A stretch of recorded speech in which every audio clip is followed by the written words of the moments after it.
அஸ்ஸலாமு அலைக்கும். Hi friends, எல்லாரும் எப்படி இருக்கீங்க? இன்றைக்கி நம்ம ரொம்ப சாஃப்ட் அண்ட் ஃப்ளஃபியான பாலக் சப்பாத்தி எப்படி செய்யலான்னு பார்க்கலாம். இதோட ஃபுல் ரெசிபி வந்துட்டு நம்மளோட சேனலில் இருக்குது, ப்ளே பட்டனில் கொடுக்குற, தேவைப்படுறவங்க செக் பண்ணிக்கோங்க. இந்த சாஃப்டான சப்பாத்தி நிறைய பேர் ரெசிபி கேட்டிருந்தீங்களே, மாவு எப்படி சப்பாத்திக்கு பிசைவீங்கக்கான்னு சொல்லிட்டு கேட்டிருந்தீங்க. ஸோ இதே மெத்தடை ஃபாலோ பண்ணிக்கோங்க. நான் வந்துட்டு இன்றைக்கி எக்ஸ்ட்ரா பாலக்கீரை மட்டும் சேர்க்க போகிறேன். ஸோ பாலக் சப்பாத்தி செய்கிறது எப்படின்னு சொல்லிட்டு பார்க்கலாம். அதுக்கு வந்துட்டு கீரை நல்லா நான் வாஷ் பண்ணி எடுத்திருக்கேன். இங்கே வந்து சின்ன கட்டாக இருந்தனால நான் 2 கட்டாக வாங்கியிருக்கேன். இதை வந்து நல்லா கொதிக்கிற தண்ணியில் ஆட் பண்ணிவிட்டு ஒரு 2 நிமிஷம் கொதிக்க விட்டு எடுத்துக்கோங்க. 2 நிமிஷத்துக்கு அப்புறமா இதை அப்படியே வந்துட்டு கீரையை மட்டும் எடுத்துகிட்டு உடனே வந்து கோல்டு வாட்டரில் ஆட் பண்ணிக்கோங்க. அப்போ தான் வந்து கீரையோட கலர் வந்து மாறாமல் இருக்கும்.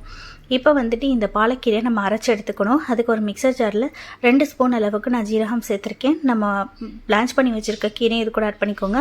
ஒரே ஒரு பச்சை மிளகா, ஒரு சின்ன துண்டு அளவுக்கு இஞ்சி ஆட் பண்ணியிருக்கேன். இது எல்லாமே நீங்கள் வந்து எடுக்கிற கீரை குவான்டிட்டியை பொறுத்து ஆட் பண்ணிக்கோங்க. நல்லா ஃபைன் பேஸ்ட்டாக அரைச்சி எடுத்துகிட்டு வந்துடுங்க. இப்போ பாலக் சப்பாத்தி செய்கிறதுக்காக நான் 1/2 கிலோ அளவுக்கு ஆஷீர்வாத் மாவு தான் எடுத்திருக்கேன். ஸோ இது கூட வந்துட்டு தேவையான அளவுக்கு சால்ட் ஆட் பண்ணிக்கிட்டு ஒரே ஒரு ஸ்பூன் அளவுக்கு ஓமத்தை வந்து நல்லா கசக்கி ஆட் பண்ணிக்கோங்க. சப்பாத்தி வந்து எப்பயுமே செய்யும்போது பார்த்திங்கன்னா கொஞ்சமாக தேங்காய் ஆட் பண்ணிங்க அப்படின்னா ரொம்ப நேரம் வரைக்கும் சப்பாத்தி சாஃப்டாகவே இருக்கும். இந்த பாலக் சப்பாத்தி வந்துட்டு சாப்பிட்றதுக்கு அவ்வளோ சூப்பராக இருக்குங்க.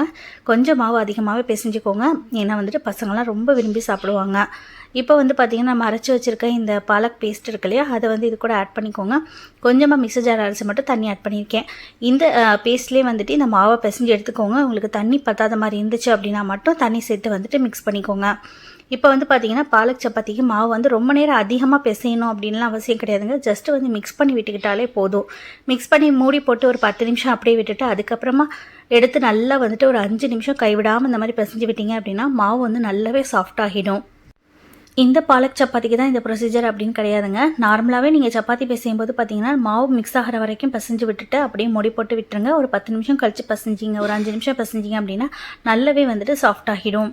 இப்போ நல்ல சாஃப்டாக பிசைஞ்சாச்சு. உங்களுக்கு தேவையான அளவுக்கு மாவை எடுத்து உருட்டி எடுத்துக்கோங்க. நான் வந்து இந்த பாலக் சப்பாத்தி கொஞ்சம் குட்டி குட்டியாக செய்வேன். அப்போ பார்க்குறதுக்கு நல்லாயிருக்கும், இன்னும் நல்ல சாஃப்டாகவும் கிடைக்கும்.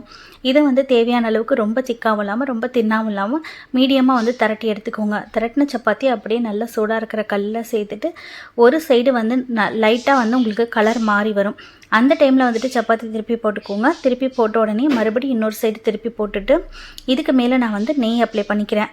பாலக் சப்பாத்தியாக இருந்தாலும் சரி, நார்மலாக நீங்கள் சப்பாத்தி செய்கிறதா இருந்தாலுமே சரிங்க, நெய்யில் சுட்டு எடுத்தீங்க அப்படின்னா சப்பாத்தி வந்து சாப்பிட்றதுக்கு நல்ல வாசனையாக சூப்பராக இருக்கும். அது மட்டும் இல்லாமல் ரொம்ப நேரத்துக்கு சாஃப்டாகவும் இருக்கும். இப்போ வந்துட்டு இந்த சப்பாத்தியை 2 சைடுமே நல்லா வந்து கலர் மாறி வர்றது வர இந்த அளவுக்கு நல்லா பரட்டி விட்டு எடுத்துக்கோங்க. அவ்வளோதாங்க, நம்மளோட சூப்பர் எம்மியான பாலக் சப்பாத்தி ரெடி. இதே மாதிரி ட்ரை பண்ணி பார்த்துட்டு வீடியோ பிடிச்சி நான் லைக் பண்ணிக்கோங்க. உங்கள் ஃப்ரெண்ட்ஸ்